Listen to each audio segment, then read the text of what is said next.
السلام علیکم. یہ نوکوٹ کا قبرستان ہے اور ماشاءاللہ سے کئی لوگوں نے آپس میں مل کر اس کا ایک تو روڈ ٹائپ کا چھوٹا سا بنا دیا ہے، دوسرا یہ یہاں سے کانٹے اضافی ختم کر دیے تاکہ کوئی بندہ قبرستان آئے تو اسے کوئی چیز کانٹا کانچ ایسی چیز لگے نہ، اور خاص طور پہ قبرستان کے ارد گرد چار دیواری کر دی ہے اور تاکہ کتے آتے ہیں یہ اس طرح سے خراب کرتے ہیں نا قبروں کو چیزوں کو.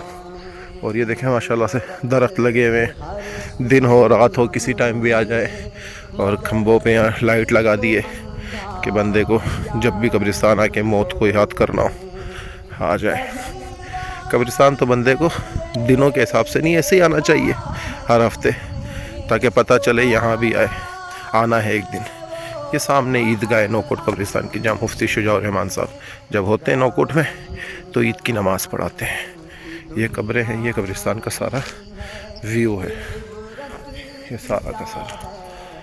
یہ دکھانے کا مقصد صرف یہ ہے کہ لوگ مر جاتے ہیں تو لوگوں کو لوگ چھوڑ دیتے ہیں کہ بس جی ختم ہو گئے، خاک ہو گئے. خاک نہیں ہو گئے، اس کے بعد اصل زندگی شروع ہوتی ہے. ایک دن یہاں سب نے آنا ہے. آج ہم چل رہے ہیں، کل ہم لیٹے ہوئے ہوں گے. ایک قبرستان کے باہر مردوں کے حوالے سے لکھا ہوا تھا، جیسے آج تم ہو ایسے کل ہم تھے، جیسے آج تم ہو ایسے کل ہم تھے، جیسے آج ہم ہیں ایسے کل تم کو ہونا ہے. یعنی آنا ادھر ہی ہے، اس کے علاوہ اور کوئی جگہ نہیں ہے.